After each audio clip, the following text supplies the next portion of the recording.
Kimə nə qaranlıq qaldı? Hansı hissəsində sizə çatmayan şey qaldı? Ola bilər ki, başa salmısınız ki, heç bizə sual verməyə qalmayıb yəni. Hər şey yaxşı başa salmısınız. yox, elə olsun ki, sabahı günü mən soruşanda, mənim xüsusiyyətim də odur ki, sabahları dərsə gələndə mən bugünkü işlərdən sual verir, sonra keçəcəm o birisi dərslərə. Başa düşdünüzmü? Bunlardan da soruşaq, oynamağa gələnlər öyrəndi mi?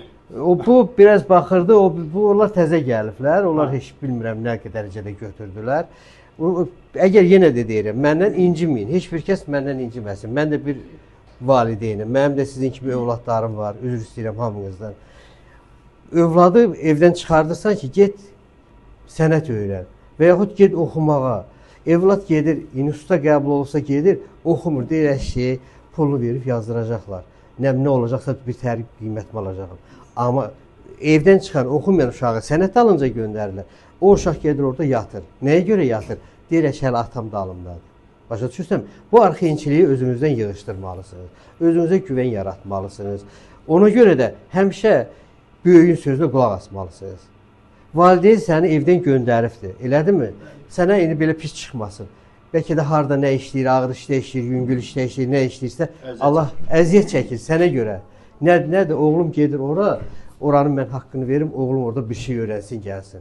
Sabahı günü səni çağırır ki, gəl görüm orada nə öyrəndin sən.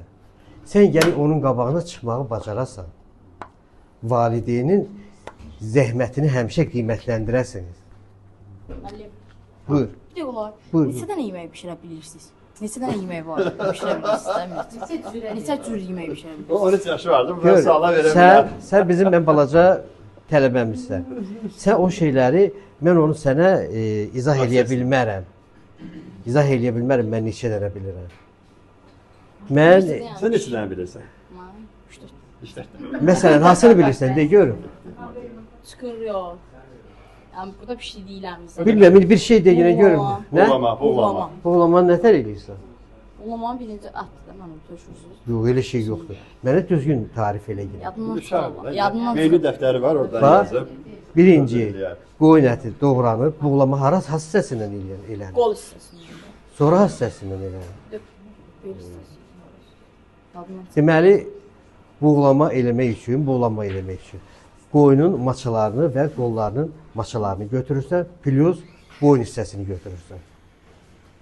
Plus quyruğun itməyini götürürsən. Başa düşdü? Bunları qəşəng suda qoyursan, bütün qanını buraxır. Tamam, buraxır. Onun üst pərdəsi var. O pərdəni sıyırıb çıxardırsan, üst pərdəsi, gedib ətə qədər çıxmırsan. Üst pərdəsində görəcəksən, ağ pərdə olur. Suda olanda görsən, onu çıxardırsan. Qəşəng gördün ki, suyu dünməyə apaqdır. Onda başlayırsan yamağa. Nələr eləyirsən? Pomidorudur, biberidir. Əgər zonaya baxır, bəzi zonalarda göyərti vururlar, bəzi zonalarda göyərti vurmurlar. Başa düşdü? Soğan, danışıram da, biber eşitmədi.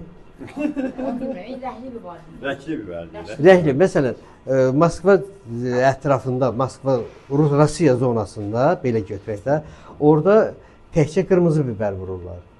Çünki Balqar biberi il verir orada. Oranın mühitinə uyğar deyil. Amma bizdə Balqar biberin öz xüsusi, spesifik iyisi var. Hansı ki, o iyi kənardan səni cəlb edir yeməyə. Başa düşdü? Sonra nə edirsən? Soğanı doğrayırsan, aypara şəklində. Birinci soğanı tökdün.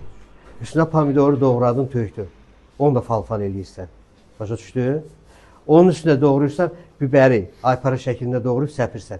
Qırmızı, sarı, yaşıl, qarışıq. Səpirsən. Sonra qoyursan, döşürsən. Döşürsən. Sonra vursan duzunu. Başa düşdü? Sonra ikinci pərtiyə keçirsən. Sonra da qoyursan bir stəkandan artıq o baxır ətin bişmə tarifinə. Ona su əlavə edirsən.